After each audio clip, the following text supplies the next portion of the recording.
So Kaizen, A Factory Story, is a game from a developer called Conicidence, who, as the game's Steam page states, is made up from the original Zachtronics team. I just wanted to show some gameplay today from their latest game, just to explain why it's become one of my favourite games from this year. It's a puzzle game in which you design a production line to build various products. So I'm going to jump into an earlier level to give an idea what the gameplay is. So this is a very simple level.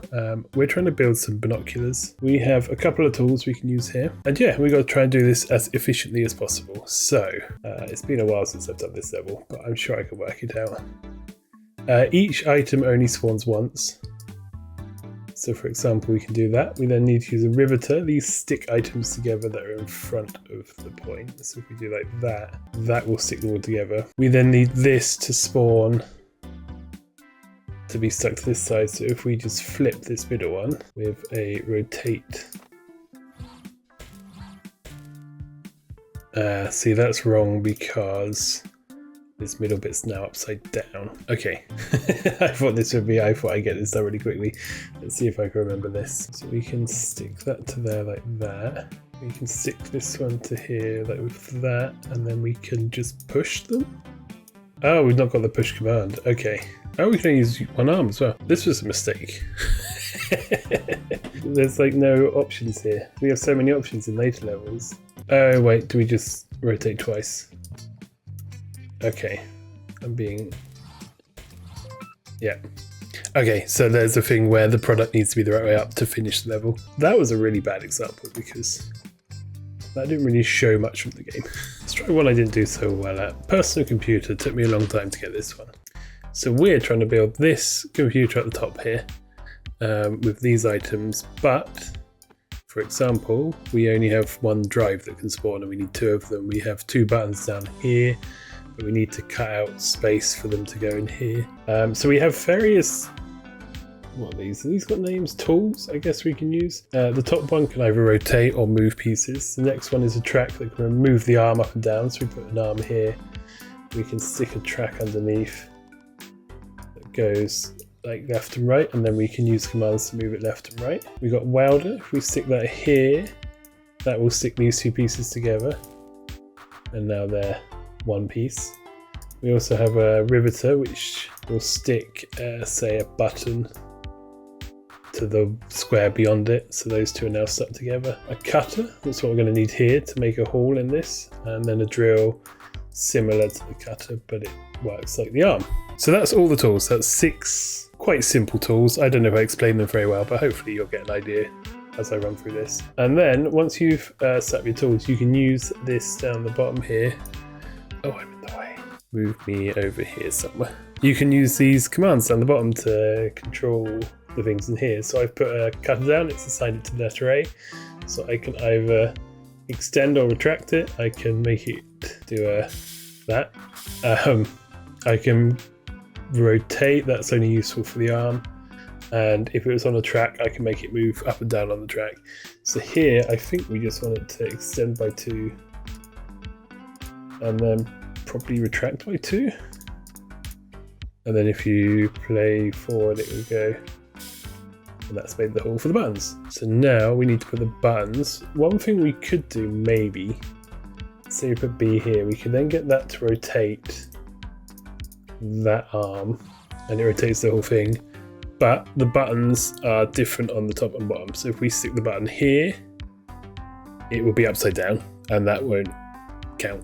We need to make sure everything's the right way up when we stick it together. So that's not much use. We can maybe get the button to spawn here, and then use a pusher, an arm, to push it forward one. So that's be like that, and then use the arm to push it forward, and another one will spawn. If we put a welder underneath there, it will stick them together. Or if we do a welder there and a rivet there, we can then use this to push the thing down, and then all 3 will stick. So there's the buttons done. Now we need the drives. So we need 2 of these stacked facing the same way. So we can probably put them like here.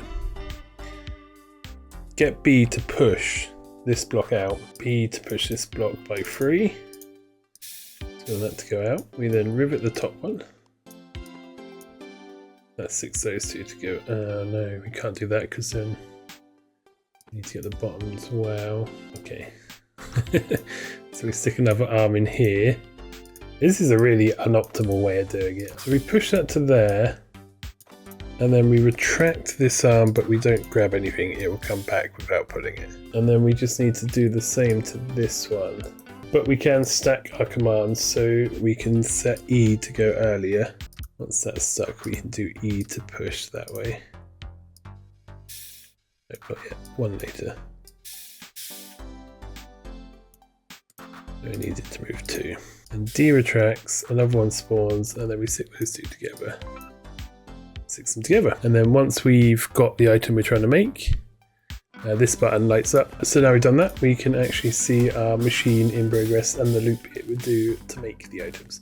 Now, if you look at the scores, there are various points for how quickly you did it, how much it costs, and the area. So you can see I was a little less efficient on area this time than last time, but I was slightly better with money. Obviously, a big part of the game is going to be going back in and optimizing levels you've already done, which I haven't really gotten around to yet. I've not quite beaten the main story yet, so we're going to go through more complicated ones.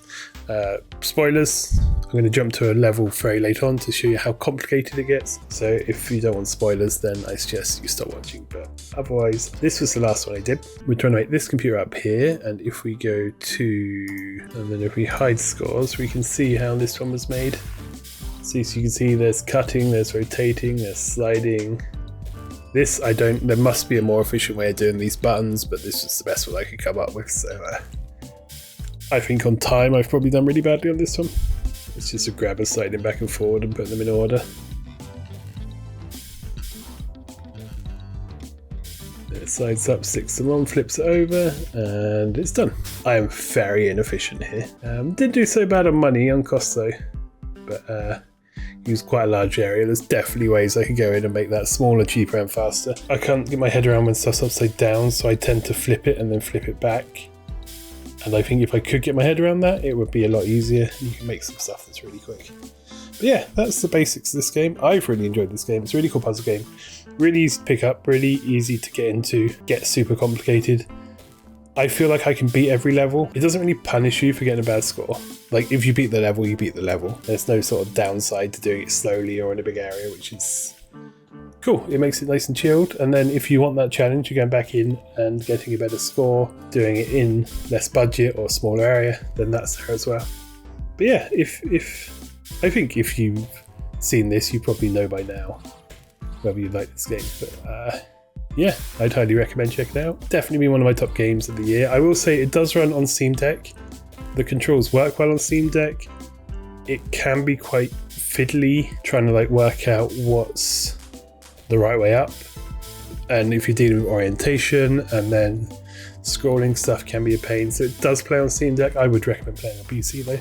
Oh, and before I go, if we go back, there is also a minigame in this, basically Pachinko, which there's 7 achievements in this game, 6 of them are for playing the Pachinko, so maybe this is the main game and the factory building stuff is the minigame. So yeah, if you get bored of building production lines, you can always come and play some Pachinko as well, which is fun. If sometimes slightly frustrating.